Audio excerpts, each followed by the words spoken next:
बढ़ाएं अपना कदम सक्सेस की ओर मार्गदर्शन कोचिंग इंस्टीट्यूट के साथ। मार्गदर्शन कोचिंग इंस्टीट्यूट बिहार में एकमात्र कोचिंग संस्थान IIT and medical entrance exam के लिए।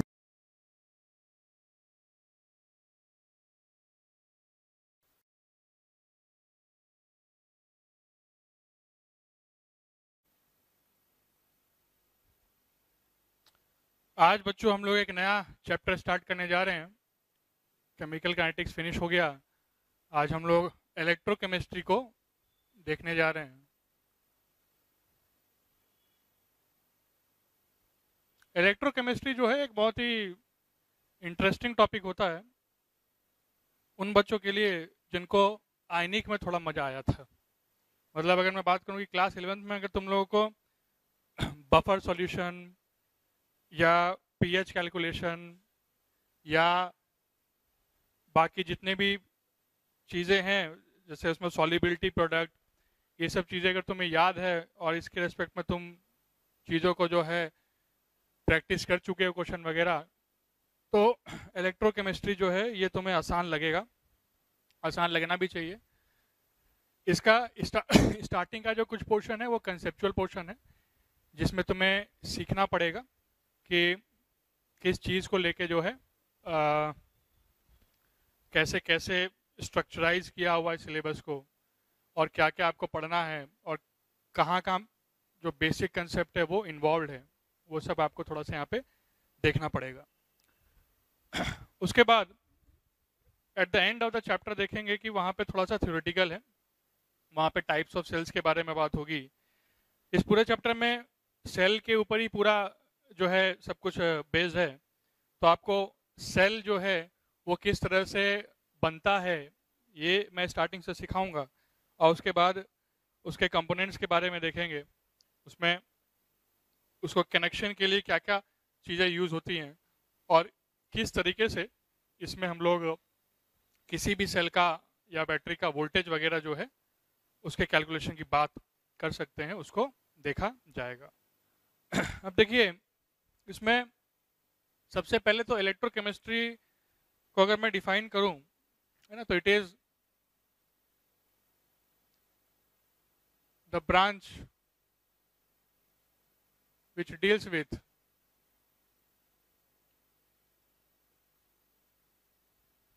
Conversion of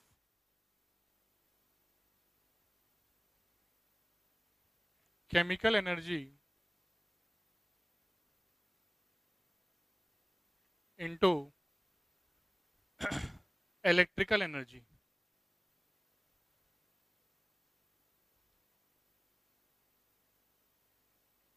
and vice versa।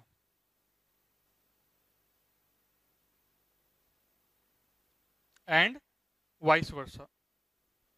तो इस बात का ध्यान रहे कि ये वो ब्रांच है which deals with the conversion of chemical energy into electrical energy and vice versa. मतलब ये हुआ कि इसमें या तो हम लोग कुछ केमिकल रिएक्शन करेंगे जिसकी मदद से इलेक्ट्रिकल एनर्जी जनरेट हो जाएगी, या तो हम लोग इलेक्ट्रिकल एनर्जी सप्लाई करेंगे जिससे केमिकल रिएक्शन होगा। मतलब दोनों ही चीज़ें यहाँ पे इन्वॉल्व है। इलेक्ट्रोकेमिस्ट्री का मतलब सिर्फ ऐसा नहीं है कि बैटरी में से आपको आउटपुट लेना है, एनर्जी आउटपुट लेना है, वैसा नहीं है। तो इसमें दोनों चीज़ें इन्वॉल्व रहेगी कि chemical energy converts into electrical energy, जो कि जनरल होता है। एक सेल जो हम बैटरी वगैरह यूज़ करते हैं, रिमोट वाली बैटरी या तुम्हारे रिचार्जेबल जो बैटरी है मोबाइल वगैरह की, मोबाइल की तो बैटरी जो है तुम लोगों को बहुत ध्यान रखना पड़ता होगा।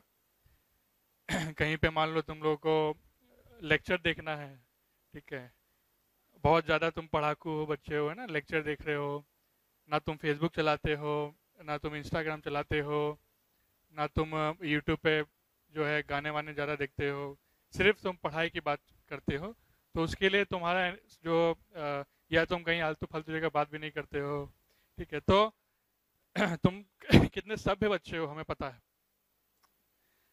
क्योंकि तुम खाली पढ़ाई पे ध्यान देते हो। तो पढ़ाई पे ध्यान देते देते बैटरी खत्म हो जाती होगी।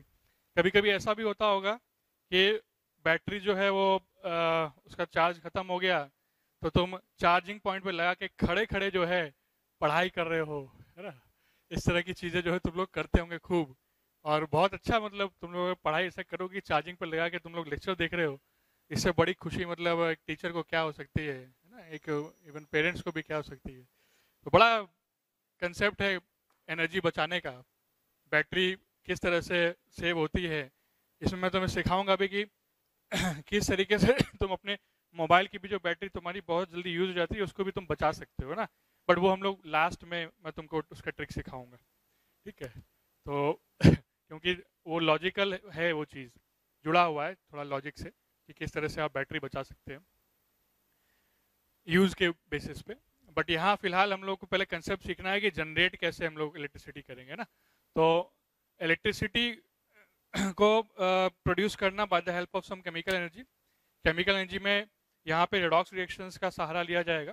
रिडॉक्स रिएक्शंस तुम लोग को पता ही है कि रिडॉक्स रिएक्शंस में 11th क्लास में तुम लोग को मैं पढ़ाया था कि ऑक्सीडेशन भी होता है और रिडक्शन भी होता है। और उस प्रोसेस वो एक मतलब साइक्लिक प्रोसेस बन जाती है और उसको यहाँ पे यूज़ करके यूटिलाइज करके इलेक्ट्रॉन का ट्रांसफर वगैरह कंडक्ट किया जाता है, जिसकी मदद से हम लोग इलेक्ट्रिसिटी को जनरेट करेंगे। तो वाइस वर्सा क्यों? क्योंकि इलेक्ट्रिकल एनर्जी को भी हम लोग कन्वर्ट कर सकते हैं केमिकल एनर्जी में। वो कैसे होता है कि जब मान लिया आप इलेक्ट्रोलाइटिक सेल की बात कर रहे हैं, यहाँ पे मैं दो टाइप्स की सेल्स की बात करूंगा। एक को बोला जाएगा कि इलेक्ट्रोलाइटिक सेल और एक को बोलेंगे हम लोग गैल्वेनिक सेल, है ना। तो जब हम लोग इलेक्ट्रोलाइटिक सेल्स की बात करते हैं तो उसमें ऐसा होता है कि उसमें हम लोग इलेक्ट्रिसिटी देते हैं और देने के बाद मान लिया कुछ डिपॉजिशन हो गया, है ना, कुछ मतलब जैसे गैल्वेनाइजेशन वगैरह क्या होता है उसमें हम लोग डिपॉजिट करते हैं जिंक की लेयर सब्सटेंस के ऊपर। तो उसमें इलेक्ट्रिसिटी सप्लाई करते हैं, एनोड कैथोड लगाते हैं और फिर एनोड के ऊपर जो है वो डिपॉजिट होता चला जाता है, या कैथोड के ऊपर, जिसके भी ऊपर भी आप वहाँ पे डिपेंड करता है कि किसका पोटेंशियल जो है वो ज़्यादा है कम है, वो डिपॉजिशन होगा। तो वो सारी बातें यहाँ पे तुमको देखनी है। फिर बीच में आएगा कि जैसे इलेक्ट्रोलाइसिस की बात कर लेते हैं। इलेक्ट्रोलाइसिस तुमने पहले भी बचपन में पढ़ा होगा, 9th क्लास में हो सकता है कि पढ़ा होगा कि इलेक्ट्रोलाइसिस में क्या होता है कि जैसे वही इलेक्ट्रोलाइटिक सेल में करंट सप्लाई करते हैं तो तुम सेपरेट कर सकते हो चीज़ों को, प्रोडक्ट निकाल सकते हो, इलेक्ट्रोलाइसिस प्रोडक्ट्स जो है वो बना सकते हो। तो उसके ऊपर यहाँ पे कुछ लॉज भी हैं जिसको बोला जाएगा फैराडेज लॉ, है ना, फैराडेज लॉ ऑफ इलेक्ट्रोलाइसिस। तो दो लॉ हैं, first law and second law, जिसके बेस पे तुम लोग एक्चुअली में कैलकुलेट करोगे कि जब हम लोग इलेक्ट्रिसिटी को सप्लाई कर रहे थे तो डिपोजिशन कितना हुआ या कौन सी गैस निकली, कितनी निकली, वो सब चीज़ें तुम लोग जो है यहाँ पे देखोगे। तो काफ़ी कुछ इस चैप्टर में है, बहुत बड़ा चैप्टर है, लेंथी चैप्टर है। और अगेन जैसे जिन बच्चों का आयनिक थोड़ा सा पार्ट वीक होता है तो उनको कहीं ना कहीं यहाँ पे दिक्कत आती है। तो मैं तुम्हें यही रिकमेंड करूंगा बेटा कि पहले जो है ना एक बार थोड़ा सा आयनिक में जो तुम कंसेप्ट वगैरह सीखे हो उसको थोड़ा सा देख लो। और जैसे मान लिया पीएच निकालने वाली चीज़ को कम से कम देख लो, बफर सॉल्यूशन वाला टॉपिक एक बार देख लेना, जिसका यहाँ पे कहीं ना कहीं पे यूज़ आएगा जब मैं हाइड्रोजन पोटेंशियल पढ़ाऊंगा।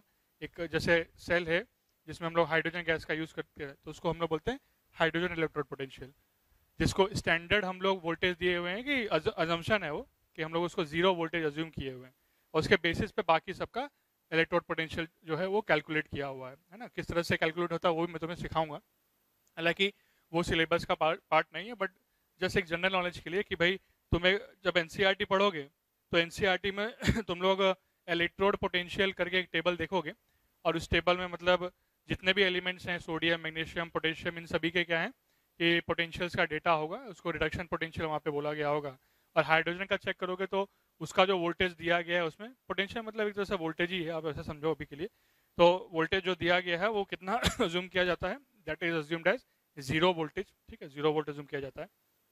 तो ये जो चीज़ें हैं ये आपको थोड़ा ध्यान रखना पड़ेगा। हो सकता है कि थोड़ा सा आपको इसमें याद भी करना पड़े, जैसे लास्ट जो पोर्शन है वो एनसीईआरटी से तुम लोग थोड़ा सा सेल्स वगैरह के टाइप्स जो हैं उसको पढ़ लेना और उसको याद करना ही है कि ड्राई सेल होता है तो ये होता है तो वो होता है, वो सब है ना थोड़ा याद करना है। बाकी जो इंपॉर्टेंट है वो तो हम क्लास में डिस्कस करेंगे। जैसे मान लिया बैटरी जो है सल्फ्यूरिक एसिड वाली, है ना, जो हम लोग एक्साइड बैटरी यूज़ करते हैं कार वगैरह में या इन्वर्टर वगैरह में, तो जो एक्साइड बैटरी जो यूज़ करते हो उसका थोड़ा सा जो डिस्क्रिप्शन है और क्वेश्चन है वो हम कराएंगे। तो जो इंपॉर्टेंट है वो सेल्स जो है वो हम कराएंगे, बाकी कुछ कुछ जो चीज़ें तुम कर सकते हो उसको बिल्कुल एनसीईआरटी बेस्ड ही होता है तो उसको आराम से एनसीईआरटी से पढ़ लोगे तो ज़्यादा बेटर रहेगा। बाकी कहीं पे क्वेश्चन आ जाएगा तो बनाओगे तो वो अपने आप याद हो जाएगा। याद करने वाला पार्ट है लास्ट में, स्टार्टिंग वाला जो कंसेप्चुअल पार्ट है और बाकी जो पार्ट है वो तो क्लास में हम लोग डिस्कस करेंगे ही। तो जैसा कि ब्रांच है जो कि डील करता है दोनों से। अच्छा, एक चीज़ और कि ये जो तरीका है, it is actually the easiest way, it is the easiest way to generate electricity, है ना। इलेक्ट्रोकेमिस्ट्री का जो तरीका है, इट इज़ द ईजिएस्ट वे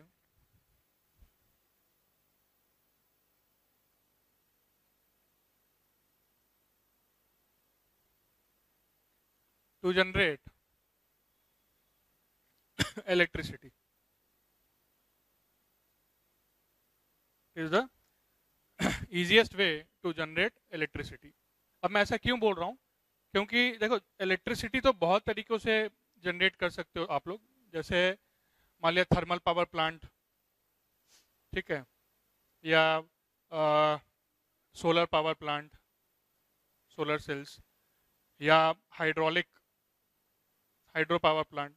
इन चीज़ों से भी इलेक्ट्रिसिटी हम लोग जनरेट करते हैं। यहाँ पे भी हम लोग क्या है, टरबाइन वगैरह लगा देते हैं।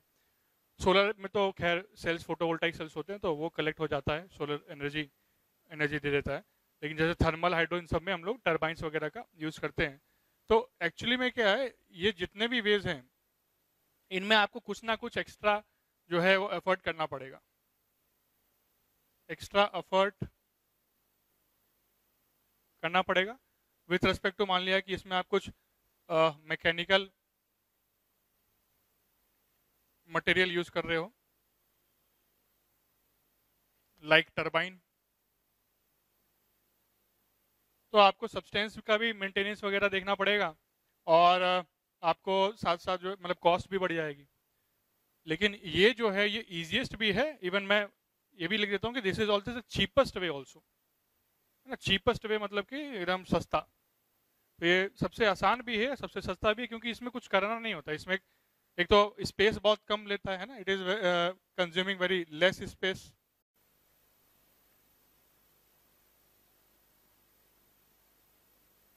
It consumes very less space, बहुत ही कम जगह ये घेरता है उनके मुकाबले। उसमें काफ़ी जगह चाहिए, है ना। ज़मीन वगैरह की कीमत आजकल बढ़ रही है, हालांकि सरकार जो है वो कम कीमत पे कहीं ना कहीं से जुगाड़ कर लेती है, लेकिन इसके लिए तो वो भी नहीं चाहिए।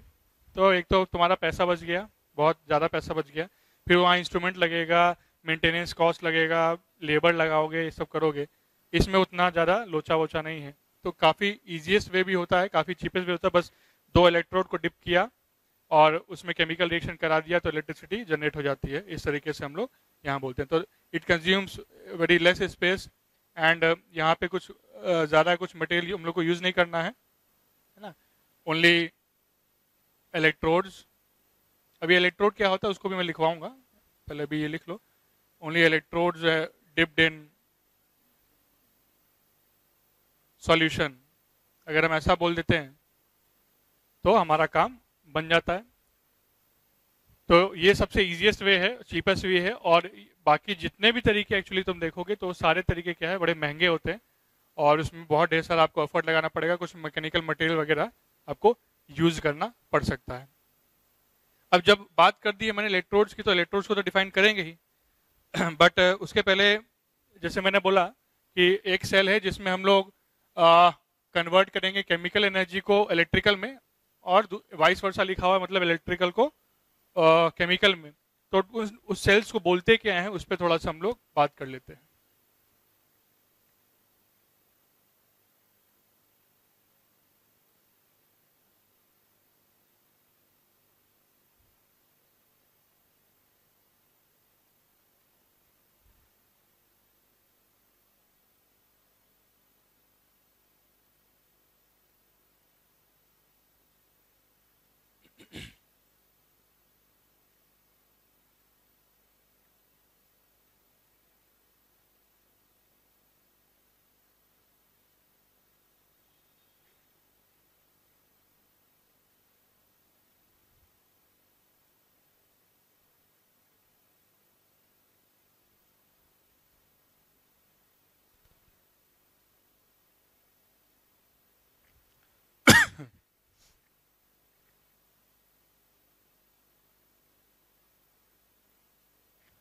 तो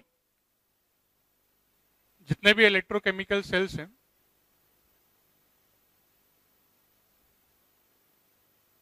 ना, उसको हम लोग दो कैटेगरी में डिवाइड कर सकते हैं बेटा।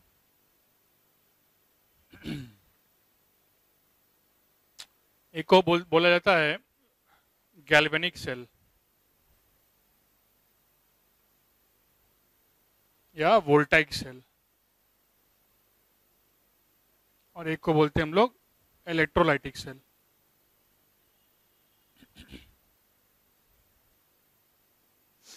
तो गैल्वेनिक सेल वोल्टाइक सेल क्या है?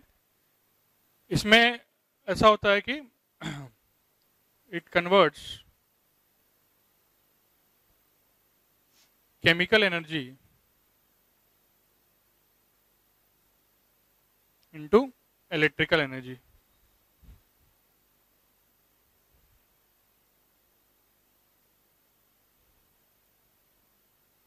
और इसमें क्या है? इसमें है it converts electrical energy to chemical energy. जैसे मान लिया डिपोजिशन वगैरह चल रहा है, इस तरह से जो है चीजें चल रही हैं। अब ये जो नाम है इस सेल का कि गैल्वेनिक सेल या वोल्टाइक सेल, ये एक्चुअली साइंटिस्ट के नेम पे है ना। जैसे साइंटिस्ट का नाम था ल्यूइगी गैल्वेनी, अगर मैं साइंटिस्ट का नेम लिख दूं तो लुइगी गैल्वेनी, एंड वोल्टाइक जो आया है वो एलोजेंड्रो वोल्टा से आया है।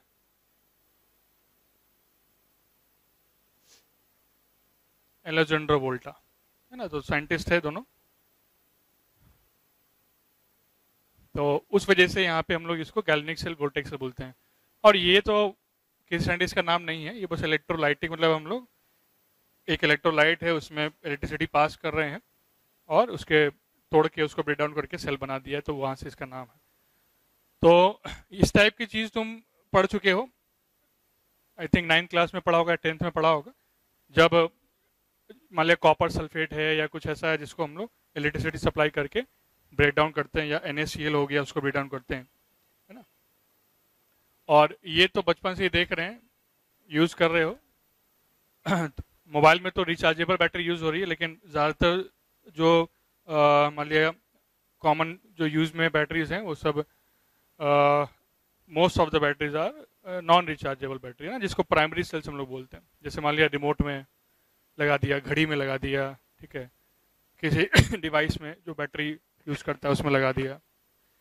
बचपन में तुम लोगों ने खिलौना खेला होगा तो गुड्डे गुड़िया में भी बैटरी लगा के जो है गाना वाना बजता था, ठीक है, अभी भी बजता है। मतलब हम जब बचपन में थे तो हमारे बचपन में बजता था, तुम जब बचपन में होंगे तुम्हारे बचपन में भी बजता होगा। तुम लोग भी खूब गुड्डा गुड़ियों से खेले होंगे, है ना। एरोप्लेन जो है वो चाबी लगा के जो है या बैटरी लगा के स्टार्ट किए होंगे। तो मतलब मैं ये बोलना चाह रहा हूँ, मेजरली जो सेल्स हैं वो ज़्यादातर जो सेल्स हैं वो प्राइमरी सेल्स का हम लोग यूज़ करते हैं। तो क्यों? क्योंकि वो बहुत सस्ता होता है, ठीक है, इज़ वेरी चीप। दूसरा कि जो है काफ़ी लॉन्ग टाइम तक वो चलता है, उसको हमको उसके चार्जिंग की जो है वो टेंशन लेने की जरूरत नहीं होती है, ठीक। जब ओवर चार्ज भी कर देते हो ना तो भी तुम देखोगे कि तुम्हारी बैटरी जो है डिस्टर्ब हो जाती है, ठीक है। तो ओवर चार्ज करने पे क्या इफेक्ट होता है, ये जब मैं चार्जिंग डिस्चार्जिंग पढ़ाऊंगा बैटरीज का, तो वहाँ पे रिचार्जेबल वाला जो बैटरी है उसका जब डिस्कशन करेंगे तब वो मैं तुम्हें बताऊंगा कि ओवर चार्जिंग नहीं करना चाहिए। ऐसा नहीं करना चाहिए कि इतना तुम पढ़ाई में मग्न थे कि चार्जिंग पे डाला मोबाइल और उसके बाद तुम सो गए, है ना, पढ़ते पढ़ते सो गए। तो ऐसा नहीं होना चाहिए। तुम लोग जो है चार्जिंग जो है वो लिमिटेड रखोगे तभी मोबाइल लॉन्ग बैटरी जो है लॉन्ग ड्यूरेशन तक जो है सेफ रहेगी। अदरवाइज देखते होंगे अगर तुम लोग, बहुत लोग ऐसे है कि बैटरी लगा के छोड़ दिया, बहुत याद भूल गया, तो बैटरी बहुत कम चलती है, इवन वो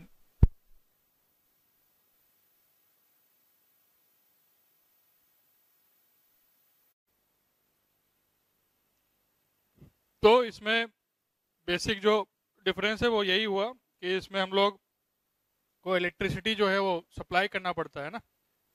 electricity is passed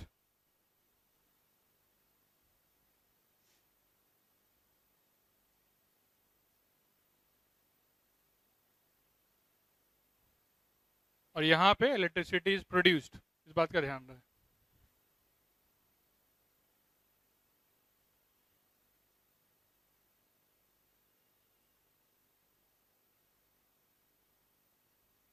electricity is produced. अब प्रोड्यूस करने का जो यहाँ तरीका है, यहाँ पे रिडॉक्स रिएक्शन होती है, जैसे मैंने तुम्हें बोला रिडॉक्स रिएक्शन होगी और ख्याल रखा जाएगा कि ऑक्सीडेशन हाफ और रिडक्शन हाफ सेल्स जो हैं वो कंबाइन किए जाएंगे।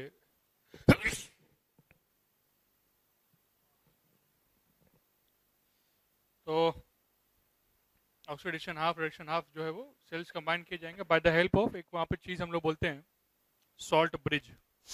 तो सॉल्ट ब्रिज की मदद से वो कैलकुलेट कनेक्ट किया जाता है।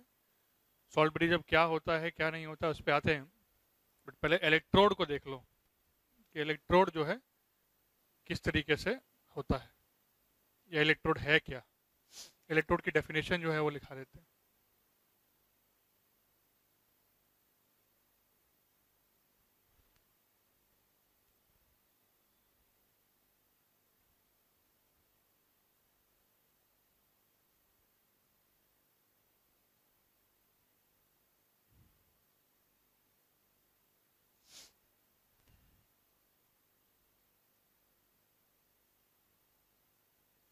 तो देखो इलेक्ट्रोड यूज करना पड़ता है दोनों ही टाइप्स ऑफ सेल में, चाहे हम लोग बोलें इलेक्ट्रोलाइटिक सेल या फिर galvanic cell, Alessandro voltaic cell. तो इलेक्ट्रोड है क्या? It is a conductor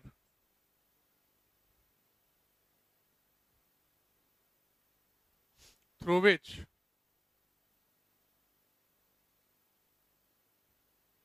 electricity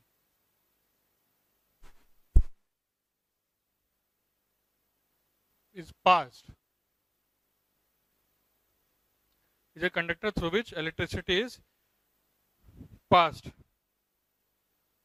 पास कहाँ पे? मान लिया कि किसी रीजन में या एक पर्टिकुलर सेल में। पास का मीनिंग ये है, पास का मीनिंग है कि एंटर्स और लीव्स, मतलब या तो करंट अंदर आए या करंट बाहर जाए। A particular region enters or leaves is passed via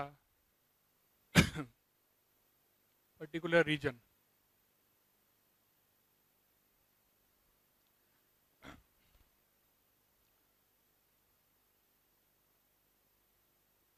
reason मतलब हुआ स्पेस, है ना, या इसको आप सब्सटेंस ऑब्जेक्ट बोल सकते हैं इस तरह से।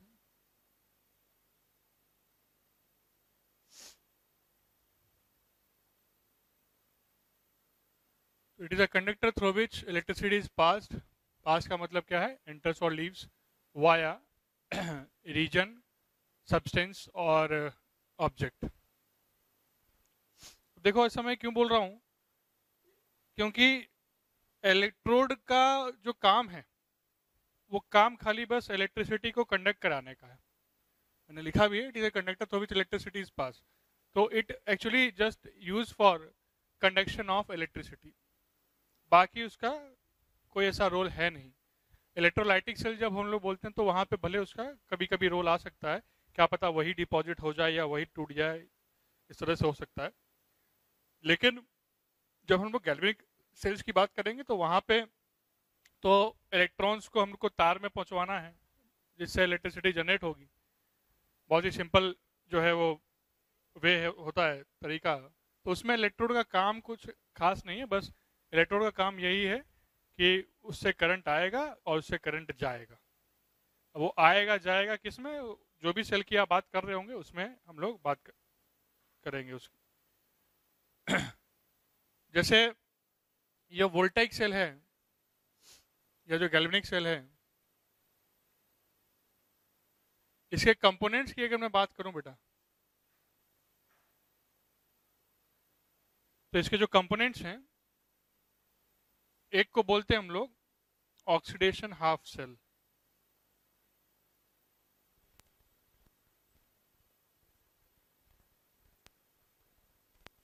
एक को बोलते हैं हम लोग रिडक्शन हाफ शेल।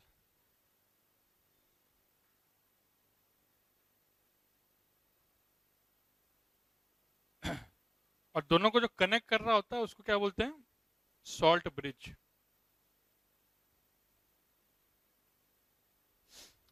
तो दो प्रोसेसेस चल रहे हैं oxidation reduction simultaneously, redox reaction तो होनी ही है यहाँ पे, तभी जो है पूरा सिस्टम जो है वो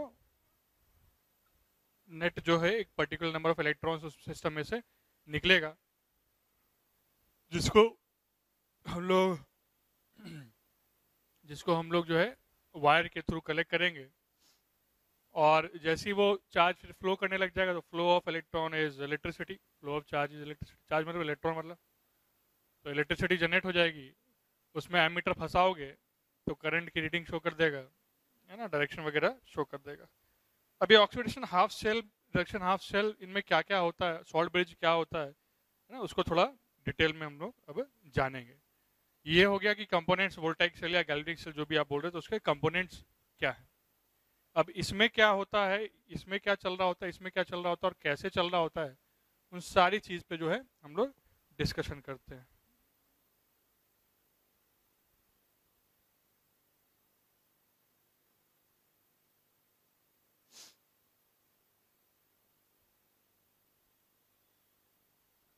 जैसे जब हम ऑक्सीडेशन हाफ शेल की बात करेंगे तो उसमें ऑब्वियसली जैसा नाम बता रहा है कि वहां पे क्या होना है, ऑक्सीडेशन तो चलना ही है। लेकिन ऑक्सीडेशन का मीनिंग यहाँ पे किस तरह से समझोगे, या इलेक्ट्रोड पोटेंशियल जो बार बार मैं बोलूंगा उसका मीनिंग क्या है, या तुमने कहीं किताब में पढ़ा होगा तो वो है क्या चीज, उसको थोड़ा सा यहाँ पे समझो।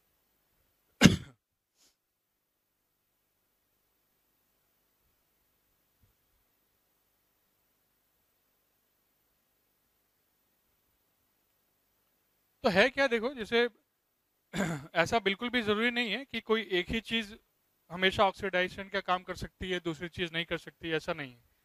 हमेशा रिलेटिवली होता है, मतलब जिसका पोटेंशियल जो है वो ज्यादा है कम है, उसके हिसाब से आप उसको एज अ ऑक्सीडेशन में भी उसका इलेक्ट्रोड्यूस कर सकते हैं, एज अ रिडक्शन में भी उसका इलेक्ट्रोड्यूस कर सकते हैं। अब जब कोई सब्सटेंस जो है ऑक्सीडेशन की टेंडेंसी उसकी ज्यादा है ना, तो हम लोग वहां पे उसको ऑक्सीडेशन हाफ सेल में उसको पुट कर लेते हैं। और ऑक्सीडेशन हाफ सेल किस तरह से पुट होता है वो देखो। इसमें मान लिया कि कोई मेटल है एम, ऑक्सीडेशन का मतलब तुमको मैं सिखाया था कि लॉस ऑफ इलेक्ट्रॉन। तो मेटल एम है सॉलिड फेज में और इसने बना दिया एम एन प्लस, मान लो कि एक्वस फेज में, और प्लस एन इलेक्ट्रॉन। तो this reaction is representing what, this reaction is representing oxidation.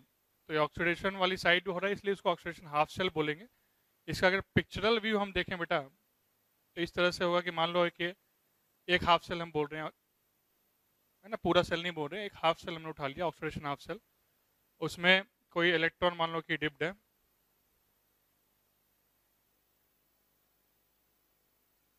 ये मेटल है एम सॉलिड फेज में है, और ये इलेक्ट्रोलाइट है।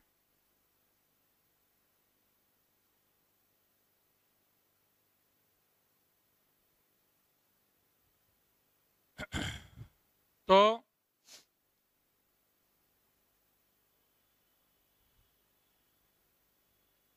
है ना, ये मेटल है एम है और ये इलेक्ट्रोलाइट है। तो होगा क्या कि अगर इसकी टेंडेंसी होगी कि ये इलेक्ट्रोलाइट वाले सॉल्यूशन के साथ ऐसा हो कि ये लेस पॉजिटिव है होना चाहेगा और ये मोर पॉजिटिव होना चाहेगा इलेक्ट्रोलाइट, तो ऑब्वियसली एम जो है कन्वर्ट हो जाएगा एम एन प्लस में, और इसके सरफेस पे इलेक्ट्रॉन जो है वो रोटेट करेगा या रन करेगा। और इसको अगर आप एक वायर से कर दोगे तो आपको ऐसा दिखेगा कि अगर वो वायर से कैरी आउट हो रहा है इलेक्ट्रॉन, तो इलेक्ट्रॉन जो है यहाँ से जाता हुआ दिखेगा। तो क्योंकि यहाँ पे मैंने एन एन प्लस लिखा है तो आप इसमें एन इलेक्ट्रॉन्स बोल सकते हो, यहाँ पे एन इलेक्ट्रॉन्स यहाँ पे जाते आपको दिखेंगे। तो एक बहुत ही मैंने पिक्चरल व्यू दिखाया आपको, जो कि ये बता रहा है कि भाई ये जो इलेक्ट्रोड है ये लेस पॉजिटिव है और जो सॉल्यूशन है वो मोर पॉजिटिव है। ठीक है,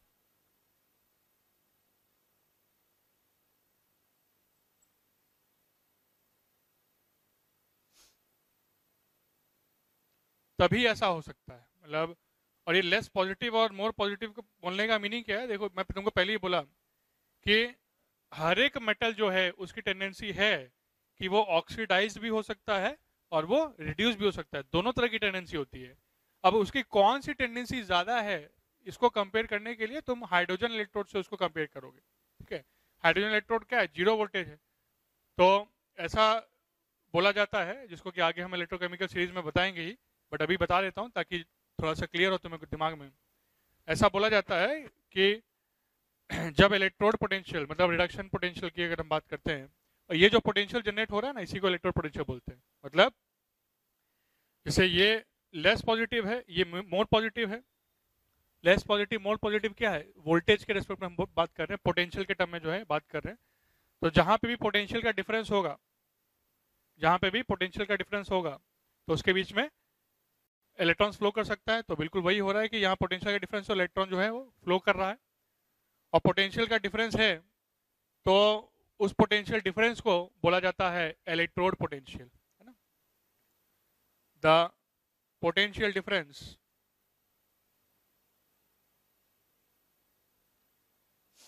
between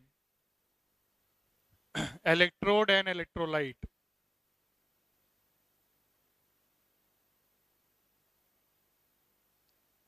is called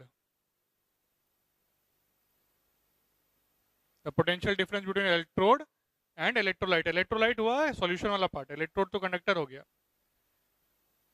electrolyte is called electrode potential.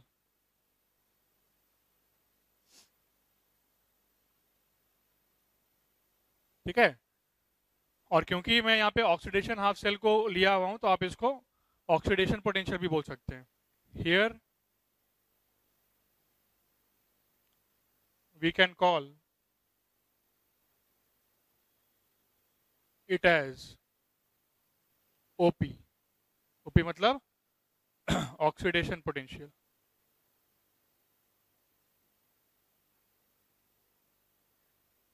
ठीक है, ओपी मतलब oxidation potential.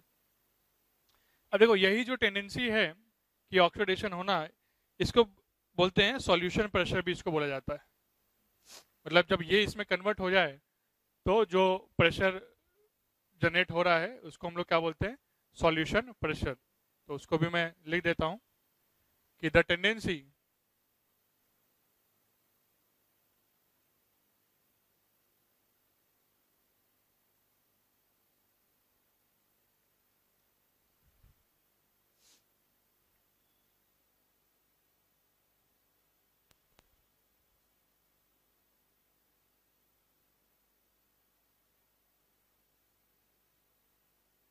the tendency to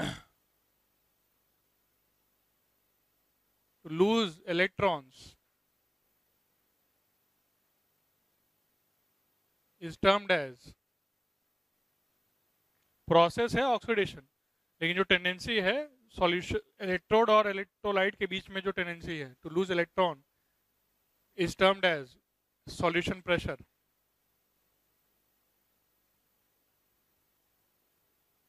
ठीक है, तो ये एक डेफिनेशन सॉल्यूशन प्रेशर का ध्यान रखना। एंड सिमिलरली द टेंडेंसी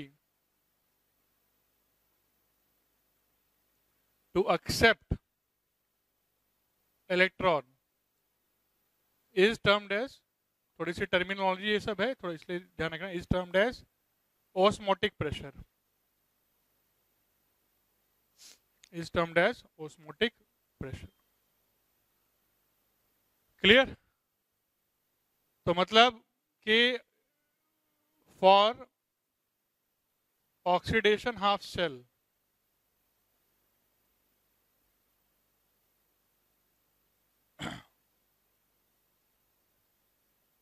क्योंकि ऑक्सीडेशन होना है तो उसके लिए क्या ऐसा होना चाहिए? उसके लिए उस सब्सटेंस का जो एसपी है, मतलब सॉल्यूशन प्रेशर है, it should be more than OP.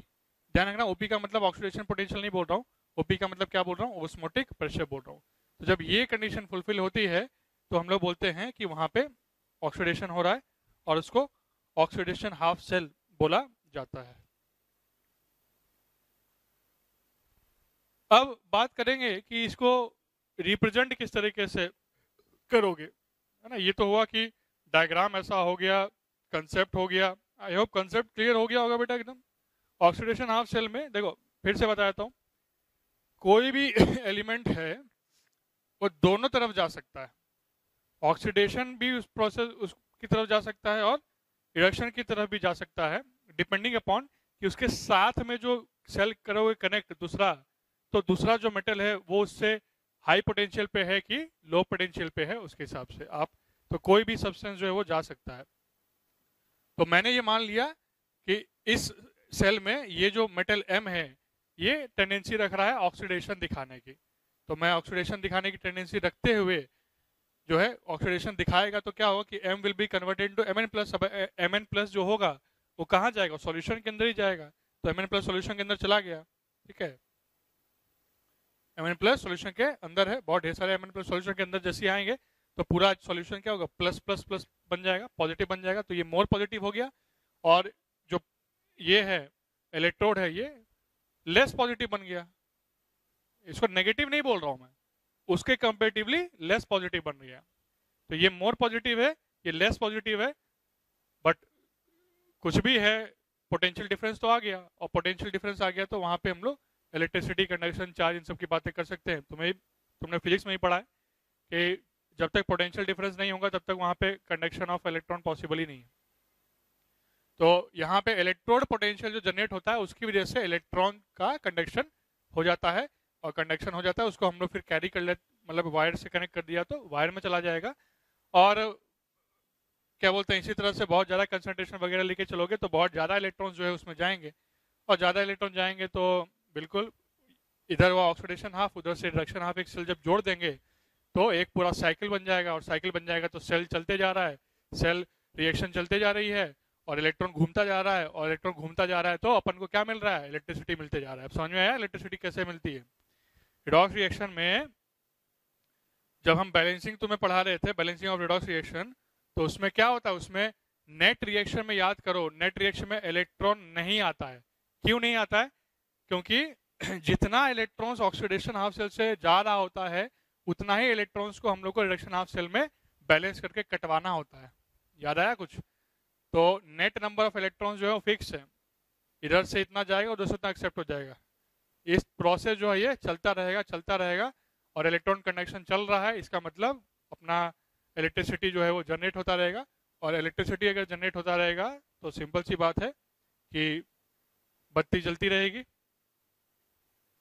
Remote का जो है चैनल चेंज करते रहोगे जब तक कि बैटरी जो है वो चल रही है। तो उसको लेके एक दो टर्मिनोलॉजी है, ऑक्सीडेशन वाले को सॉल्यूशन प्रेशर भी बोला जाता है और रिडक्शन वाले को ऑस्मोटिक प्रेशर भी बोला जाता है। तो किसी भी सब्सटेंस का जब सॉल्यूशन प्रेशर ऑस्मोटिक प्रेशर से ज़्यादा होता है तो वो टेंडेंसी शो करेगा कि वो ऑक्सीडेशन ऑफ सेल में उसका हम लोग यूज कर सकते हैं। सिमिलरली जब हम बात करते हैं रिडक्शन हाफ सेल की तो उस पर भी आएंगे, बट एक काम करते हैं कि पहले इसको रिप्रेजेंट कैसे करते हैं वो भी मैं तुमको सिखा देता हूँ ना, कि इसको रिप्रेजेंट किस तरीके से किया जाता है। ये जो रिएक्शन है बार बार तो ये रिएक्शन या ये ड्रॉ करके नहीं लिखोगे, आपको सेल को रिप्रेजेंट करना आना चाहिए। तो सेल को किस तरीके से रिप्रेजेंट करते हैं उसको भी आपको दिखा देते हैं कि सेल को कैसे रिप्रेजेंट करेंगे। अब देखो ये जो सेल था इसमें देख रहे हो कि मेटल है सॉलिड और एक एक्वस फेज है। तो एक बात का ध्यान रखें, हालांकि मैं रूल्स में आगे लिखवा ही दूंगा, बट अभी से ही थोड़ा दिमाग में फीड कर लो कि जहां भी फेज चेंज है, जहां भी फेज डिफरेंस है, वहां पे हम लोग सेल के रिप्रेजेंटेशन में क्या करते हैं कि एक ब्रैकेट लगा देते हैं, और जहां फेज सेम है, सेमी फेज में मान लो कि रिएक्शन हो रही है, तो वहां क्या करते हैं, वहां कॉमा लगा देते हैं। इस बात का थोड़ा सा ध्यान रखें। इसको रूल को मैं लिखाऊंगा बट अभी सुन रहे हो तो इसलिए इसको दिमाग में बिठा लो कि जहां फेज का डिफरेंस है मतलब सॉलिड लिक्विड है या लिक्विड गैस है, ऐसा कुछ है, तो उसको जब लिखोगे तो बीच में एक जो है स्लैश लगा देना, ठीक है, ब्रैकेट नहीं, सॉरी, एक स्लैश लगा देना, लाइन लगा देना, वर्टिकल लाइन, और जहाँ पे डिफरेंस नहीं है वहाँ पे कॉमा लगा देंगे। तो किस तरीके से, जैसे मान लो कि ये सेल है, मुझे ईएमएफ पोटेंशियल जो है उसी को हम लोग क्या बोलते हैं, ईएमएफ, इलेक्ट्रोमोटिव फोर्स, है ना, वोल्टेज को ही बोलते हैं। तो उसको मतलब कि यहाँ पे मुझे लिखना है, तो कैसे लिखाता है वो, देखो यहाँ पे m is getting converted into mn plus. तो ये जो सेल है ना, ये सेल रिप्रेजेंटेशन जब करोगे तो सेल रिप्रेजेंटेशन किस तरह से है कि सेल रिप्रेजेंटेशन हो जाएगा कि m s solid bye mn plus aqueous,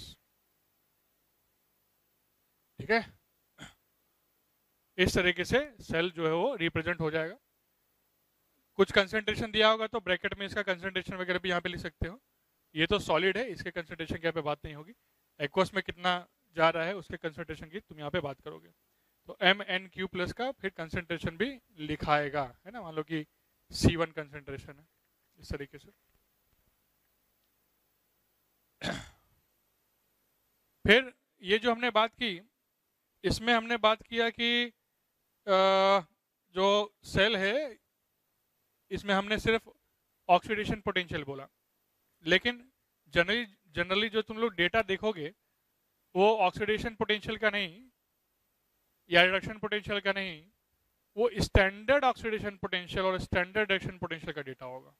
अभी स्टैंडर्ड का मीनिंग क्या है? स्टैंडर्ड का मीनिंग ये है कि वहां पे कुछ कुछ चीजें जो हैं वो अज्यूम करके तब उसका वोल्टेज वगैरह की बात करेंगे, ठीक है। ये तो हो गया सेल, और इसके वोल्टेज को अगर लिखना होगा तो वो कैसे लिखा जाता है? वो ऐसे लिखाता है कि E ms by mn plus aqueous. ये लिखाएगा कि उसका वोल्टेज कितना है। This is representing the EMF और वोल्टेज वो इस तरीके से लिखाता है। और सेल में EMF नहीं, सेल में तो खाली सेल को हम लोग रिप्रेजेंट करना होता है। क्लियर? अब जैसे मैंने बोला कि स्टैंडर्ड ऑक्सीडेशन पोटेंशियल देखने को तुमको मिल सकता है। ये है कि किसी भी टाइम पे आप पोटेंशियल की बात कर रहे हैं वो, लेकिन जब आप एक पर्टिकुलर कंडीशन पे पोटेंशियल निकालने की बात करते हैं, ईएमएफ निकालने की बात करते हैं, तो उसको नाम दिया जाता है स्टैंडर्ड पोटेंशियल। तो ऑक्सीडेशन की बात करेंगे तो स्टैंडर्ड ऑक्सीडेशन पोटेंशियल। अब वो स्टैंडर्ड है क्या, उसको देखो।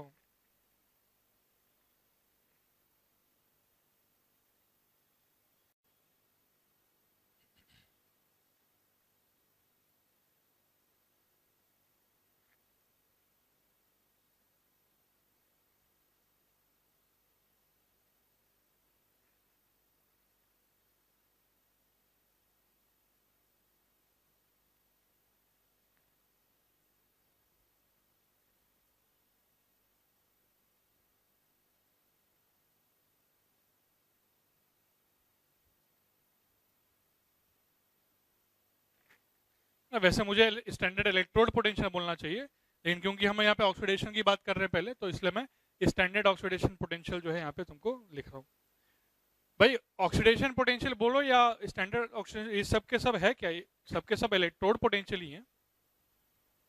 The potential difference between the electrode and electrolyte वही है। लेकिन जैसे वो तो किसी भी कंडीशन पे है, उसमें मैंने कुछ लिखा नहीं कि प्रेशर इतना होना चाहिए या टेम्परेचर इतना होना चाहिए, ऐसा कुछ लिखा नहीं। बट स्टैंडर्डाइज जब हम करते हैं तो इसमें क्या है कि प्रेशर बोला गया है 1 बार, है ना, 1 बार प्रेशर बोला गया है। कभी कभी 1 ATM भी लिखा जाता है, तो ज़्यादा क्योंकि डिफरेंस नहीं है तो आप उसको यूज कर सकते हैं, लेकिन 1 बार बोला गया है, ये ध्यान रहे। और कंसंट्रेशन जो है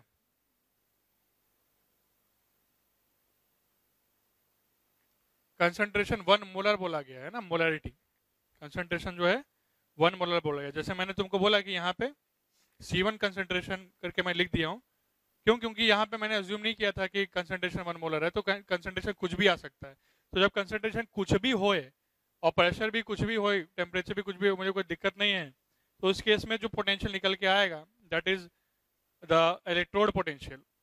एंड जब निकल के आएगा कि कंडीशन पे है ना इतना प्रेशर पे और कंसंट्रेशन 1 मोलर हो तब जो पोटेंशियल निकल के आएगा उसको स्टैंडर्ड इलेक्ट्रोड पोटेंशियल बोलते हैं। मतलब यहाँ पे स्टैंडर्ड ऑक्सीडेशन पोटेंशियल हमको बोलना पड़ेगा।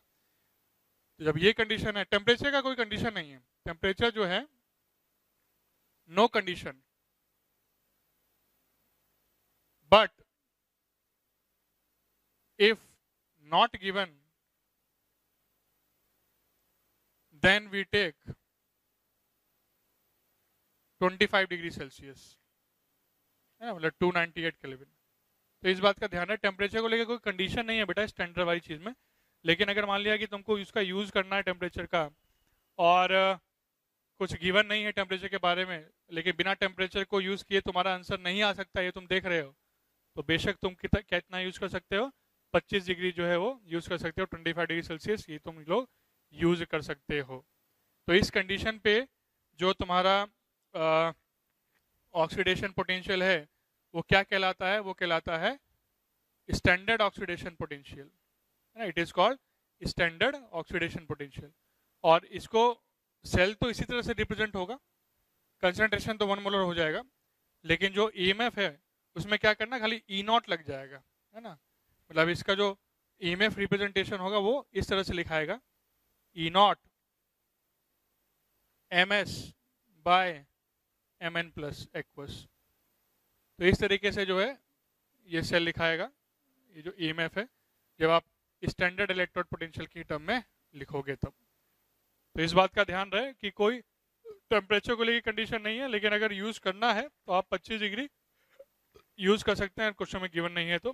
कंसंट्रेशन पे फिक्स किया है, स्टैंडर्डाइज किया हुआ है, और प्रेशर पे स्टैंडर्डाइज किया हुआ है, ठीक है। तो ये पहला पोर्शन हुआ एक गैल्वेनिक सेल का, जिसको मैं बोलता हूँ कि वोल्टाइक सेल, जिसमें हम लोग क्या करें, इलेक्ट्रिसिटी को जनरेट कर रहे हैं। तो तुमने देखा कि इलेक्ट्रॉन निकल कहाँ से रहा है, तो ऑक्सीडेशन हाफ सेल की खास बात क्या है कि वहां से इलेक्ट्रॉन निकलता है ना, वहां से इलेक्ट्रॉन निकलता है।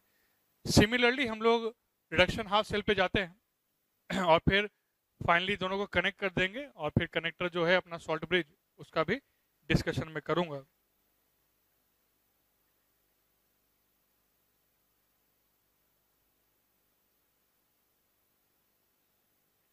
तो एकदम बेसिक है, इसको पहले समझना तुम्हें जरूरी है, उसके बाद क्वेश्चन वगैरह तो सब लग जाएंगे, लेकिन पता होना चाहिए कि भाई सेल जो है वो वर्क कैसे करता है, सेल में चल क्या रहा है।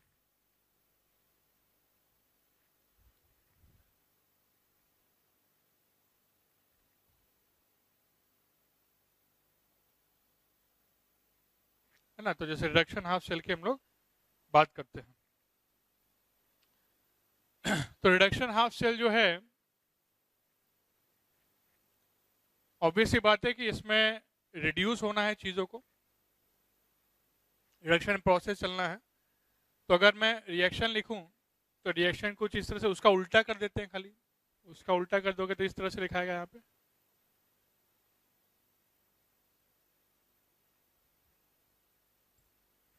है ना, ऐसा हो जाएगा। अब यहाँ पे टेंडेंसी क्या है, यहाँ पे जो टेंडेंसी है वो इलेक्ट्रॉन को एक्सेप्ट करने की टेंडेंसी है बेटा। इट मीन्स कि यहाँ पे osmotic pressure is greater than the solution pressure.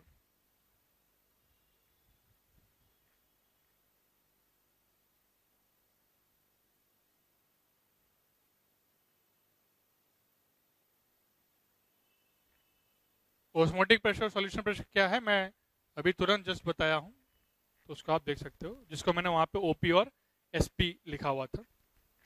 ये ओपी दूसरा है, ये ओपी है ऑक्सीडेशन पोटेंशियल, है ना, ध्यान रहे। इसको अगर मैं डायग्रामेटिकली बेटा इसको रिप्रेजेंट अगर करें तो किस तरह से रिप्रेजेंट होगा, ये मेरा रिडक्शन हाफ सेल है,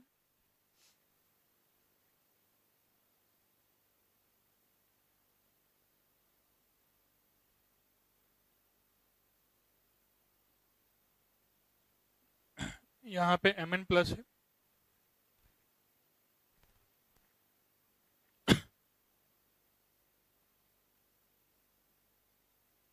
और Mn प्लस जो है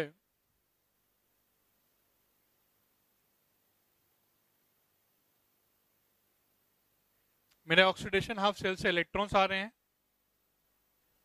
तो Mn plus oxidation half cell वाले जो इलेक्ट्रॉन्स आ रहे हैं उसको कैरी करके बना लेगा क्या, M सॉलिड डिपॉजिट यहाँ पे कर देगा। तो this tendency is called the osmotic pressure tendency. तो यहाँ पे क्या हो रहा है, रिडक्शन हो रहा है। और यहाँ भी अगेन, यहाँ पे अगर मैं देखूं तो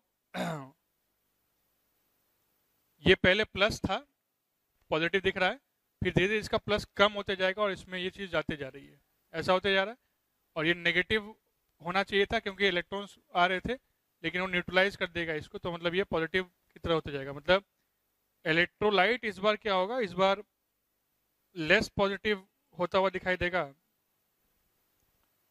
और इलेक्ट्रोड जो है वो मोर पॉजिटिव होता हुआ दिखाई देगा। So again there is a potential difference. बात समझ में आए, यहाँ पे है लेकिन ये कन्वर्ट हो जाएगा ना बेटा, ये जैसे इलेक्ट्रॉन आएगा इसको ऐड करके क्या हो जाएगा, इस पे डिपॉजिट हो जाएगा। तो सॉल्यूशन से जो है, इलेक्ट्रोलाइट मतलब सॉल्यूशन, तो सॉल्यूशन से तुम्हारा पॉजिटिव वाला जो आयंस है वो कम होता जाएगा, इसलिए लिखा है कि लेस पॉजिटिव वो होता जाएगा और वो कन्वर्ट होके इसमें चला जाएगा। तो इसको होना चाहिए था नेगेटिव क्योंकि इसमें इलेक्ट्रॉन्स आ रहे हैं, लेकिन इलेक्ट्रॉन्स को ये सामने से न्यूट्रलाइज कर देगा, तो वो लेस, वो मतलब मोर पॉजिटिव हो जाएगा एज कंपेयर टू नीचे वाला चीज। तो देयर इज पोटेंशियल डिफरेंस फिर से आ गया, और पोटेंशियल डिफरेंस आ गया तो फिर से वहां पे वोल्टेज होगा, है ना, वहां पे ईएमएफ होगा, उसकी हम लोग बात कर सकते हैं। तो रिडक्शन हाफ सेल में भी क्या है, एक वोल्टेज आ गया। अभी तक तुमने क्या देखा है, तुमने देखा है कि भाई सर एक पूरा सेल होता है उसका कुछ वोल्टेज होता है, ऐसे देखा है ना। लेकिन उस पूरे सेल में दो हाफ सेल होते हैं, इसका भी कुछ वोल्टेज होता है, इसका भी कुछ वोल्टेज होता है, और तुमको मैं बताऊंगा कि जो नेट वोल्टेज होता है वो दोनों का वोल्टेज ऐड करके आता है, ठीक है। तो इस बात का ध्यान रहे कि ये जो मैं पोटेंशियल बोल रहा हूँ, इलेक्ट्रो पोटेंशियल बोल रहा हूँ, ये हाफ हाफ सेल की बात कर रहे हैं। जब आप नेट सेल की बात करेंगे तो फिर नेट सेल का पोटेंशियल जो वोल्टेज होता है वो जोड़ के बोला जाता है, ऐड करके बोला जाता है। तो यहाँ पे जब हम सेल को मान लो कि रिप्रेजेंट करेंगे, सेल रिप्रेजेंटेशन, तो वो कैसा होगा, हो जाएगा कि M A Q by M S, इसका कुछ कंसंट्रेशन होगा C1। और ईएमएफ की बात करेंगे तो ईएमएफ को E Mn plus aqueous by MS, इस तरह से लिखा जाएगा। इसमें भी अगेन हम स्टैंडर्ड पे आ जाते हैं। तो स्टैंडर्ड यहाँ पे रिडक्शन पोटेंशियल बोला जाएगा।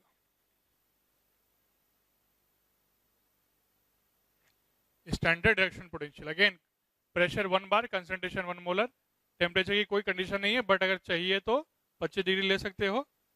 और वहां पे तुम्हारा जो, इसको हम रिडक्शन पोटेंशियल बोल सकते हैं। तो आरपी जो है ना, मतलब रिडक्शन पोटेंशियल, यहाँ पे जो पोटेंशियल जनरेट हो रहा है उसको क्या नाम दिया जा रहा है, रिडक्शन पोटेंशियल।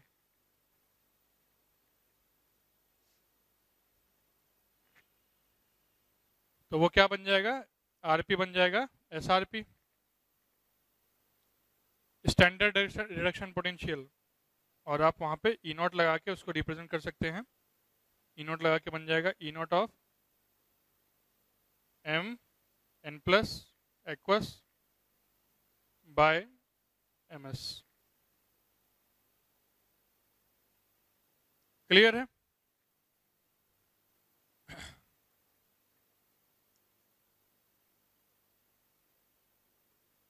तो आरपी बन जाएगा एसआरपी, ओपी बन जाएगा एसओपी। जब क्या करेंगे हम, जब हम लोग स्टैंडर्ड कंडीशंस पे चीजों को ऑब्जर्व करना स्टार्ट करेंगे। अब इसमें बहुत ढेर सारी चीज़ें, जैसे मैंने बोला कि नेट जो वोल्टेज होता है उसको किस तरह से लिखा जाता है, तो उस पर भी हम डिस्कस थोड़ा कर लेते हैं।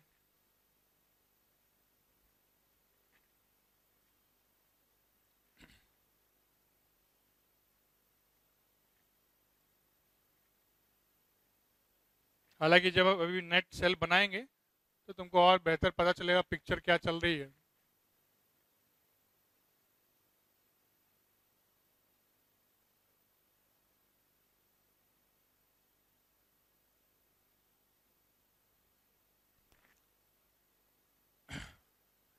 जैसे सीन क्या चल रहा है बेटा, सीन ये चल रहा है कि एक है मेरे पास ऑक्सीडेशन पोटेंशियल, एक है मेरे पास रिडक्शन पोटेंशियल, मतलब ऑक्सीडेशन हाफ सेल और रिडक्शन हाफ सेल। अच्छा, एक चीज याद रखना, लोन, जो लोग अमीर हैं उन लोग तो नहीं लेते हैं लोन, लेकिन कुछ गरीब लोग जैसे बहुत ज़्यादा है हमारी तरह, तो हम लोग लोन लेके पढ़ाई किए थे। अब लोन उतार रहे हैं वैसे, लेकिन जो है फीस जब दिए थे तो लोन लिया था हमने भी।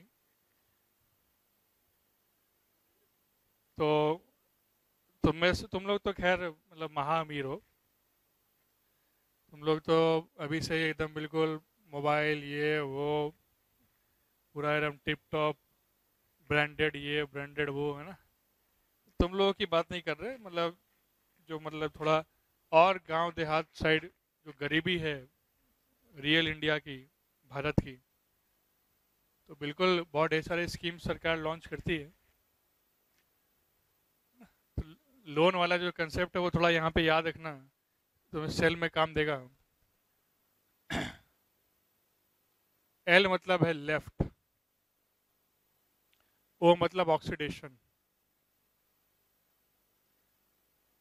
एनोड, और इस टर्मिनल को बोलते हैं हम लोग नेगेटिव टर्मिनल।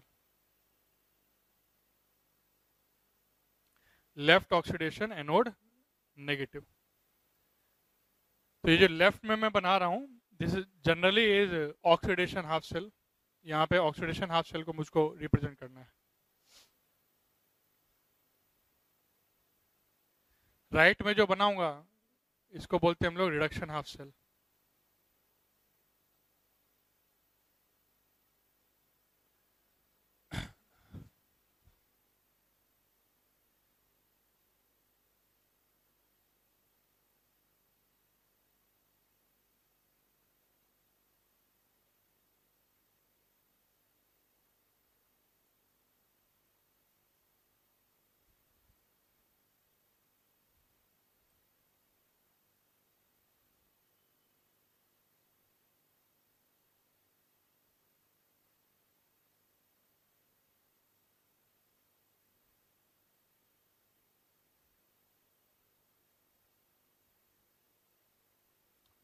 तो ये दो इलेक्ट्रोड्स हैं ना, मान लो कि हम भी सेम मेटल को लेके बोल देते हैं, ये एम है ये एम है,